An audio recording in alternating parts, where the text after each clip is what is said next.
नमो रतन त्रयाय। पूज्य भिक्षु संघ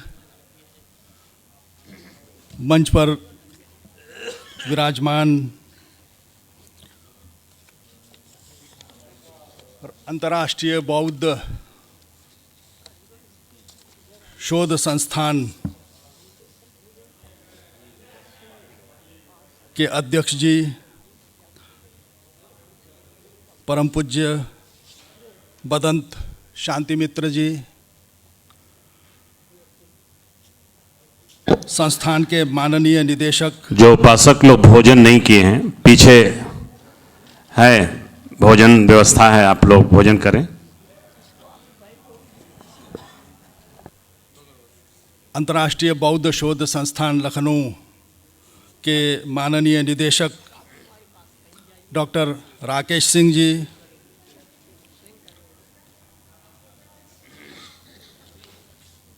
मंच पर विराजमान परम पूज्य महास्थविर के श्री सुमित थेरो जी, विभिन्न पंथ के पंथ प्रधान जो यहाँ पर उपस्थित हैं, आप सबका इस विश्व पाली दिवस के उपलक्ष्य में आयोजित सर्वपंथीय धम्म सम्मेलन में प्रणाम करता हूँ। जैसा कि संचालक पूज्य बंते जी ने बताया कि मैं यहाँ पर लखनऊ में केंद्रीय संस्कृत विश्वविद्यालय का एक परिसर है, उसमें बौद्ध दर्शन और पाली विभाग है, उसी में अध्यापक के रूप में कार्यरत हूँ। आयोजकों ने यहाँ पर आमंत्रित किया, बोलने का अवसर दिया, इसके लिए आभार प्रकट करता हूँ। आज हम विश्व पाली दिवस मना रहे हैं। जैसा कि जानते हैं, इन दिवसों को मनाने के लिए कभी आगे पीछे होता रहता है दिवस। वस्तुतः इस समय हम विश्व पाली दिवस प्रायः 1 अप्रैल को मनाते हैं। आज रामनवमी का भी पावन अवसर है। इस पावन अवसर पर हम विश्व पाली दिवस भी मना रहे हैं और सर्वपंथीय धम्म सम्मेलन भी मना रहे हैं। ये हमारी भारत की संस्कृति है। भारत, जैसा कि हम सुनते आ रहे हैं अपनी परंपरा से, कि किसी समय विश्व गुरु था और सचमुच था भी। भारत विश्व गुरु था तो निश्चित ही भारत में उस स्तर के गुरु भी रहे हैं और उस स्तर की संस्थाएं भी रही हैं, जिसमें नालंदा, तक्षशिला जैसे विश्वविद्यालय थे। और भारत के पास जो ज्ञान की थाती थी, वो ज्ञान की परंपरा, उसकी संवाहिका थी संस्कृत और पाली भाषा। संस्कृत और पाली भाषा में ही भारतीय ज्ञान परंपरा आगे बढ़ते रही है। आज भारत को पुनः धर्मगुरु, विश्वगुरु के रूप में हम सभी देखना चाहते हैं। सरकार का भी ये प्रयास है, हम देशवासियों का भी ये प्रयास है और अवश्य रहनी चाहिए ये कोशिश। ये कोशिश तभी सफल होगी जब हम अपने देश की प्राचीन भाषाएं यथा संस्कृत, पाली, प्राकृत को बढ़ावा देंगे, उसको जीवंत करेंगे, तभी ये संभव हो सकता है। और ये गौरव का विषय है कि खुशी की बात है कि वर्तमान में सरकार इन प्राचीन भाषाओं पर विशेष ध्यान दे रही है। जो नई शिक्षा नीति आई है, उसमें पाली, प्राकृत और संस्कृत को बढ़ावा देने के लिए कई सुझाव हैं, कई उपक्रम चल रहे हैं। जैसा कि हम जानते हैं कि तथागत गौतम बुद्ध ने जो संदेश दिया है, जो उपदेश दिया है, उसमें एक महत्वपूर्ण है कि तुम्हें ही किच्चंग आतप्पंग अख्खातारो तथागता। मतलब कि कृत्य तो तुम्हें ही करना है, भगवान तो केवल आख्याता हैं, बताने वाले हैं, मार्ग पर तो तुम्हें ही चलना होगा।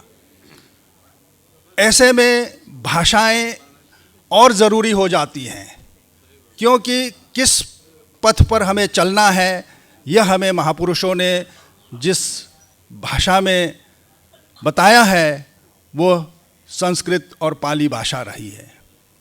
प्रायः ये विषय उभरता रहता है कि भगवान बुद्ध ने किस भाषा में प्रवचन दिया। वो पहली कुछ लोग परंपराएं मानती हैं कि वो पाली भाषा थी, कुछ परंपराएं मानती हैं कि नहीं वो संस्कृत भाषा थी, लेकिन एक मत है जिसमें सब लोग एक मत हैं कि भगवान बुद्ध ने जहाँ भी वो गए वहाँ के जनभाषा में ही अपना उपदेश दिया है।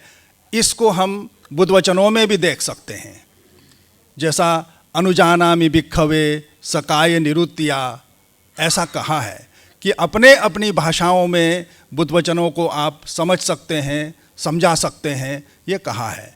तो वो भाषाएं जो भी हो, जनभाषाएं जो भी हो, आज वो बुद्ध वचन जिस भाषा में संकलित है वो संपूर्ण रूप से जो संकलन जो उपलब्ध होता है वो है पाली भाषा।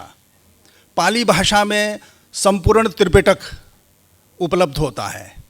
संस्कृत भाषा में कुछ ग्रंथ उपलब्ध होते हैं, कुछ सूत्र उपलब्ध होते हैं, बहुत सारे सूत्र नष्ट हो चुके हैं।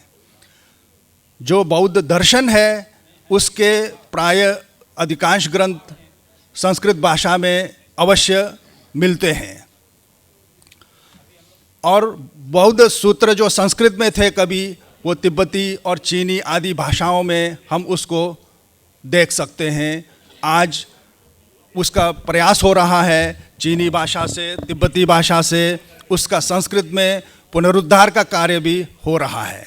और हिंदी आदि जो हमारी राष्ट्रीय भाषाएं, राजकीय भाषाएं हैं, उनमें भी उसके अनुवाद हो रहे हैं। तो ऐसे मौके पर जब हम आज विश्व पाली दिवस मना रहे हैं तो आप लोगों के उत्साह के लिए हम बताना चाहेंगे कि किसी समय लखनऊ में अगर पाली भाषा सीखनी हो तो बहुत ज़्यादा संस्थाएं नहीं थीं।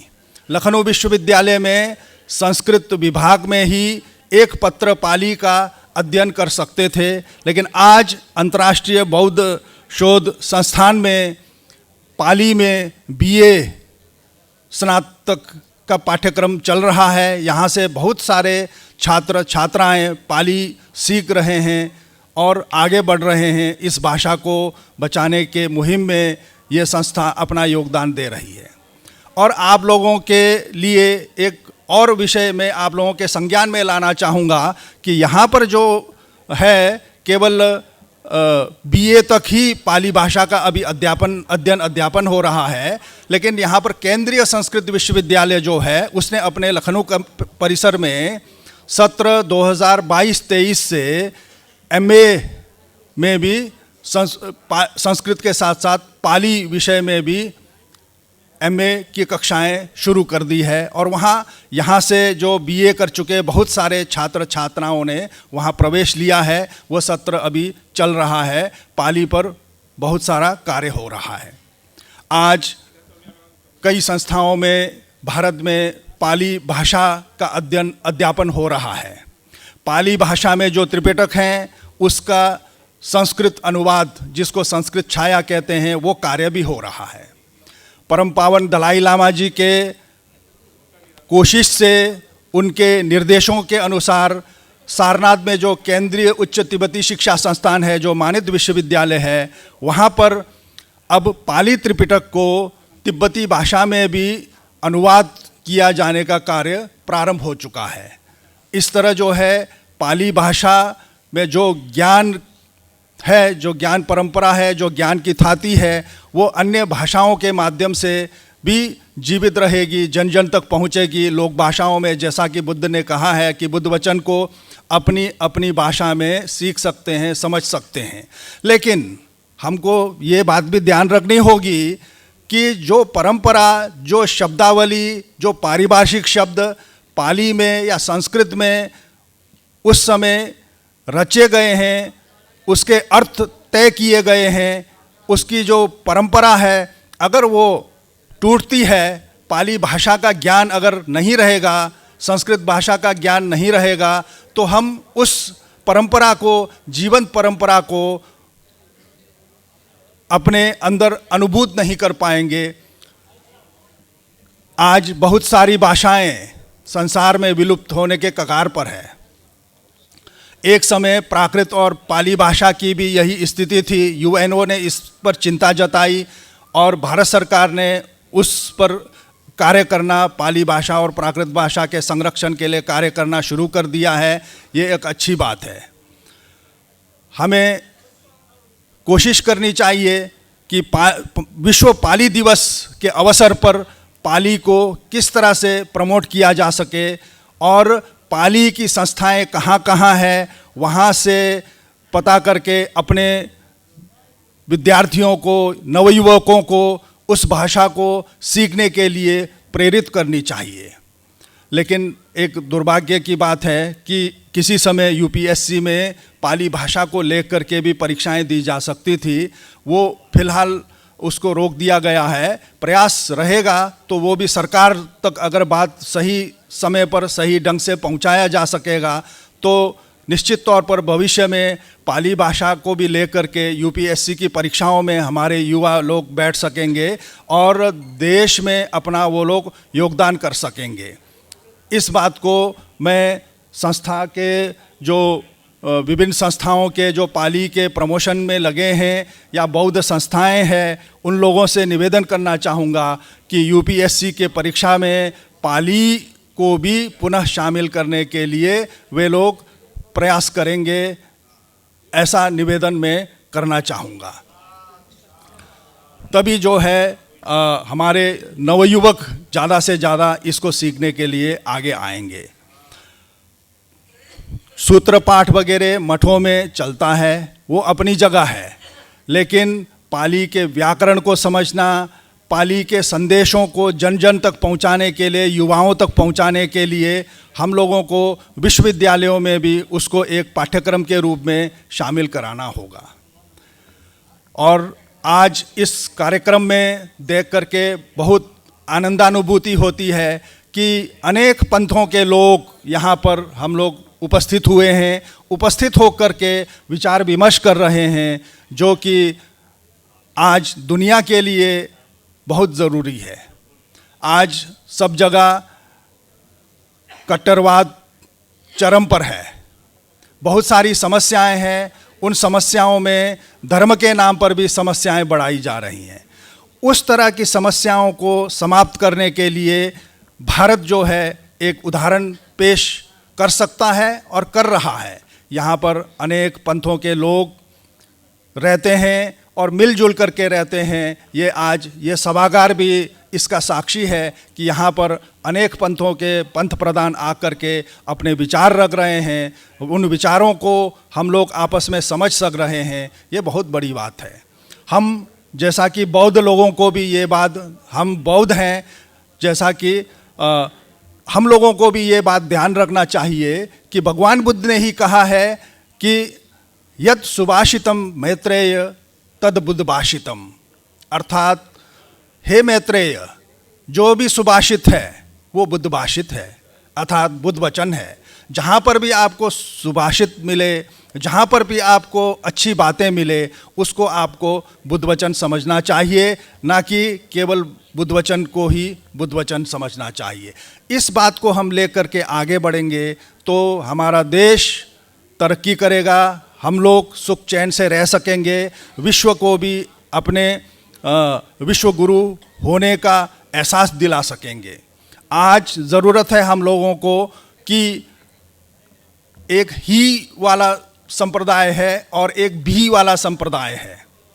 मैं ही श्रेष्ठ हूँ, मैं ही सही हूँ, ये हमें त्यागना होगा। मैं भी सही हूँ, आप भी अपने जगह पे सही हैं। आप अपने अनुरूप, अपने परंपरा के अनुरूप, अपने धर्म को, अपने पंथ को पालन करने के लिए अधिकारी हैं, और मैं भी अपने पंथ के अनुसार अपने आचरण को चलाने के लिए, अपने आचरण करने के लिए, शिक्षाओं को बढ़ावा देने के लिए स्वतंत्र हूँ।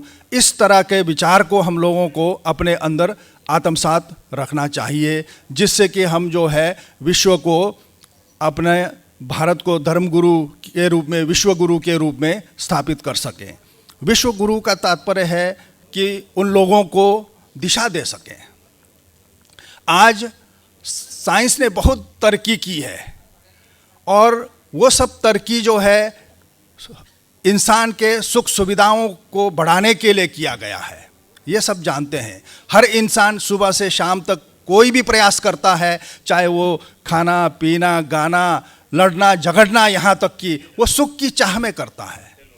और इस सुख की चाह में जो है, जो भी कर्तव्य हम करते हैं, तो कभी कभी जो है दिग्भ्रमित हो करके, ज्ञान नहीं होने से हम लोग जो कार्य करते हैं सुख की चाह में, वो सुख हमें मिलता नहीं है, उसके बदले में हमें दुख मिलता है।